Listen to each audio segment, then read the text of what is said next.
Hi ಎಲ್ಲರಿಗೂ ನಮಸ್ಕಾರ. Welcome back to my channel.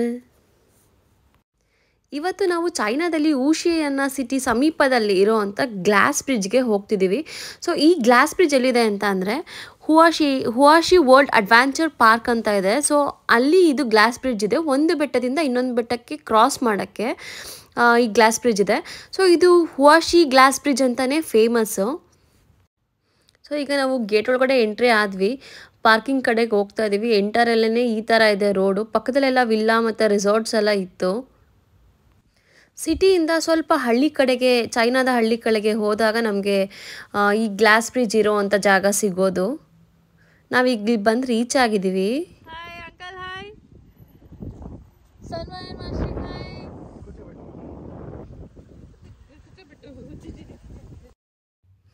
ಇಲ್ಲೇ ಟಿಕೆಟ್ ಕೌಂಟರ್ ಇದೆ. ಪಾರ್ಕಿಂಗ್ ಮಾಡೋಕ್ಕೆ ಆಪೋಸಿಟ್ ಸೈಡ್ ಹೋಗಬೇಕು.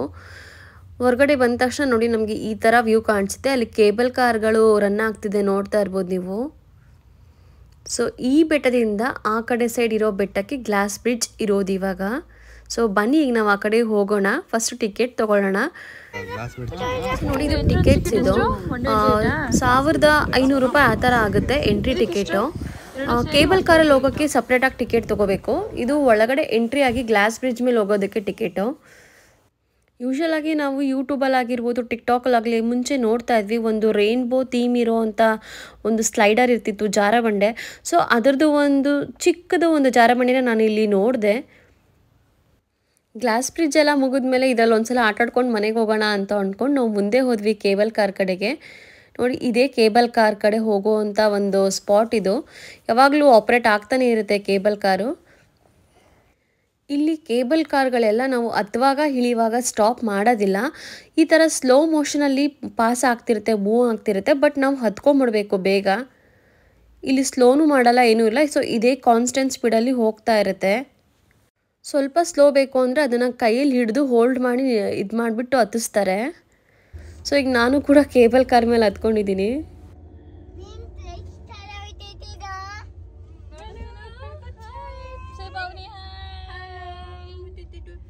ನಮ್ಮ ಪಾಪು cable car first time. So ಅದಕ್ಕೆ ಇದು ಫ್ಲೈಟ್ ಥರ ಹೋಗ್ತಿದೆ ಕೇಬಲ್ ಕಾರು ಅಂತ ಹೇಳ್ತಿದ್ದಾನೆ.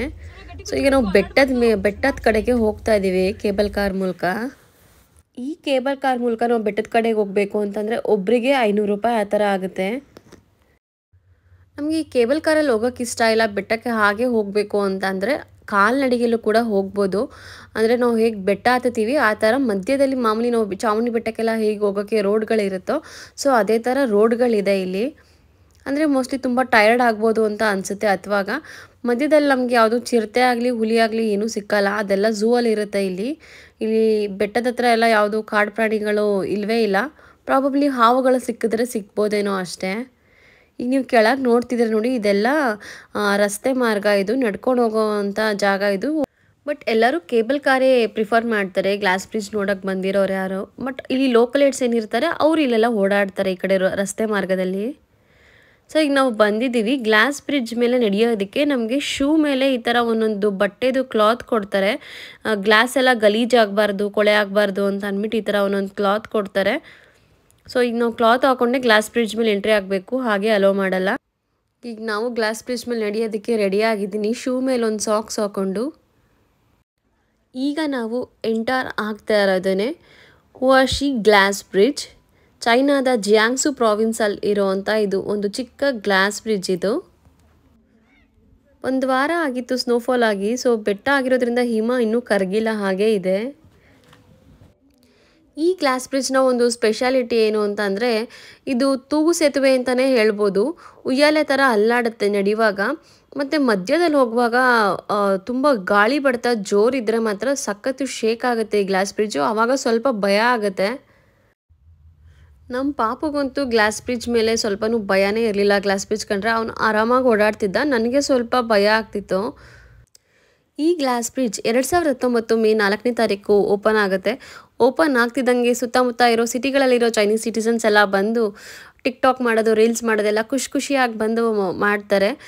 ಆಮೇಲೆ ಇದು 2019ರಲ್ಲೇ ಓಪನ್ ಆಗಿರೋದ್ರಿಂದ ಡಿಸೆಂಬರಿಂದ ಎಲ್ಲ ಕಡೆ ಇಲ್ಲಿ ಏನಾಗುತ್ತೆ, ಒಂದು ಕೋವಿಡ್ ಸ್ಟಾರ್ಟ್ ಆಗುತ್ತೆ. ಸೊ ನಿಮಗೆ ಗೊತ್ತು ಎಲ್ಲ ಒಂದು 3-4 ವರ್ಷ ಇಡೀ ಪ್ರಪಂಚನೇ ತುಂಬ ತತ್ತರಿಸಿ ಹೋಗಿದೆ ಕೋವಿಡಿಂದ. ಸೊ ಆವಾಗ ಈ ಏನು ಎಂಟ್ರಿ ಸ್ಟಾಪ್ ಆಗಿದ್ದು ಮತ್ತೆ ಓಪನ್ ಆಗಿರೋದೇ ಇವತ್ತು ನಾವು ಹೋಗಿರೋ ದಿನ ಓಪನ್ ಆಗಿದೆ. ಅಲ್ಲಿವರೆಗೂ ಈ ಗ್ಲಾಸ್ ಬ್ರಿಡ್ಜ್ ಕ್ಲೋಸ್ ಆಗೇ ಇತ್ತು. 2019ರಲ್ಲಿ ಓಪನ್ ಆಗಿ ಆಗಲೇ ಕ್ಲೋಸ್ ಆಗಿದ್ದು ಮತ್ತೆ ಈಗ ಓಪನ್ ಆಗ್ತಾ ಇರೋದು 2024 ಜನವರಿ ಟೈಮಲ್ಲಿ. ಈ ಗ್ಲಾಸ್ ಬ್ರಿಡ್ಜ್ ಬಂದು 100 ಮೀಟರ್ ಎಬೋ ಇದೆ ಗ್ರೌಂಡ್ ಲೆವೆಲ್ಗಿಂತ, ಮತ್ತು ಇದ್ರ ಉದ್ದ ಬಂದು 518 ಮೀಟರ್ ಇದೆ. ಈ ಗ್ಲಾಸ್ನ ನಿರ್ಮಾಣ ಮಾಡಿರೋದು 35 mm ಗ್ಲಾಸಲ್ಲಿ ಈ ಬ್ರಿಡ್ಜ್ನ ನಿರ್ಮಾಣ ಮಾಡಿದ್ದಾರೆ. ಅಂದರೆ ಉಪಯೋಗಿಸಿರೋ ಗಾಜಿನ ಏನು ಥಿಕ್ನೆಸ್ ಇದೆಯಲ್ಲ ಅದು 35 mm ಇದೆ. ಬ್ರಿಡ್ಜ್ ಮೇಲೆ ಒಂದೇ ಸಲ 4.7 ಟನ್ಸ್ನ ತೂಕನ ಇದು ತಡೆಯುತ್ತೆ. ಅಂತ ಅಂದರೆ ಒಂದೇ ಸಲ 2600 ಜನ ಈ ಬ್ರಿಡ್ಜ್ ಮೇಲೆ ಕ್ರಾಸ್ ಆಗ್ಬೋದು, ವಾಕ್ ಮಾಡ್ಬೋದು, ನಿಂತ್ಕೋಬೋದು. ಚೈನಾದಲ್ಲಿ ತುಂಬ ದೊಡ್ಡ ದೊಡ್ಡ ಗ್ಲಾಸ್ ಬ್ರಿಡ್ಜ್ಗಳಿದೆ. ಇದು ನಾವಿರೋ ಸಿಟಿಗೆ ಸಮೀಪ ಇರೋವಂಥ ಒಂದು ಚಿಕ್ಕ ಗ್ಲಾಸ್ ಬ್ರಿಡ್ಜ್. ಈ ಬ್ರಿಡ್ಜ್ ಪಕ್ಕಕ್ಕಾದಂಗೆ same great wall of China ಬೀಜಿಂಗಲ್ಲಿ ಹೇಗಿದೆಯೋ ಅದೇ ಥರ ಒಂದು ಸೇಮ್ ಶೈಲಿನಲ್ಲಿ ಒಂದು ಗೋಡೆನ ಕಟ್ಟಿದ್ದಾರೆ, ಕಾಂಪೌಂಡ್ನ. ಅಂದರೆ ಇಲ್ಲಿಂದ ಆ ಬೆಟ್ಟಕ್ಕೆ, ಅಲ್ಲಿಂದ ಈ ಬೆಟ್ಟಕ್ಕೆ ಕ್ರಾಸ್ ಮಾಡೋಕ್ಕೆ ಮೆಟ್ಟಿಲಿಂದ ಹೋಗೋಕ್ಕೆ ಈ ಥರ ಮಾಡಿದ್ದಾರೆ. ನೋಡೋಕೆ ಸ್ವಲ್ಪ ಗ್ರೇಟ್ ವಾಲ್ ಆಫ್ ಚೈನಾ ಥರನೇ ಕಾಣಿಸುತ್ತೆ ಕಾಂಪೌಂಡು.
ನಾವು ಬ್ರಿಡ್ಜಿಂದ ಈಗ ಕೆಳಗೆ ಬಂದ್ವಿ.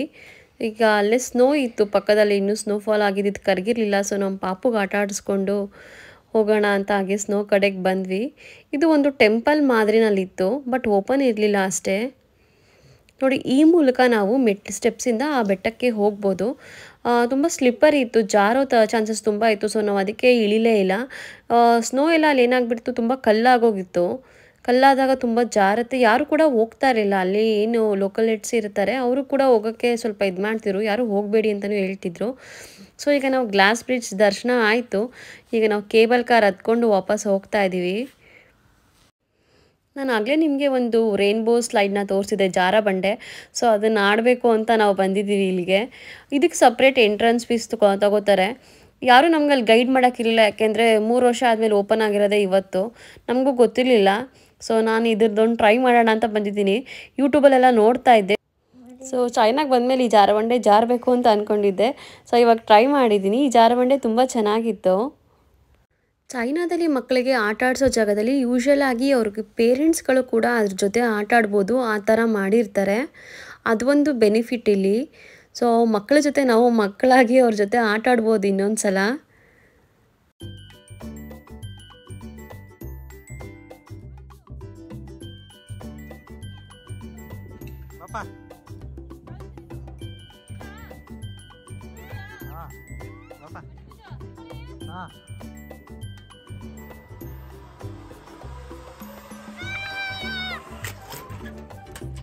ಈ ವಿಡಿಯೋ ನಿಮಗೆ ಇಷ್ಟ ಆಗಿದೆ ಅಂತ ಅನ್ಕೋತೀನಿ. ಇಷ್ಟ ಆಗಿದ್ರೆ ಲೈಕ್ ಮಾಡಿ, ಇಷ್ಟ ಆಗಿಲ್ಲ ಅಂದರೆ ಡಿಸ್ಲೈಕ್ ಮಾಡಿ. ನನ್ನ ಚಾನಲ್ಗೆ ಯಾರು ಹೊಸಬ್ರಾಗಿದ್ರೆ ನನ್ನ ಚಾನಲ್ನ ಸಬ್ಸ್ಕ್ರೈಬ್ ಮಾಡಿ ಅಂತ ಹೇಳ್ತಾ ಎಲ್ಲರಿಗೂ ನಮಸ್ಕಾರ. ಮತ್ತೆ ನೆಕ್ಸ್ಟ್ ವಿಡಿಯೋದಲ್ಲಿ ಸಿಗ್ತೀನಿ. ಅಲ್ಲಿವರೆಗೂ ಬಾಯ್ ಬಾಯ್.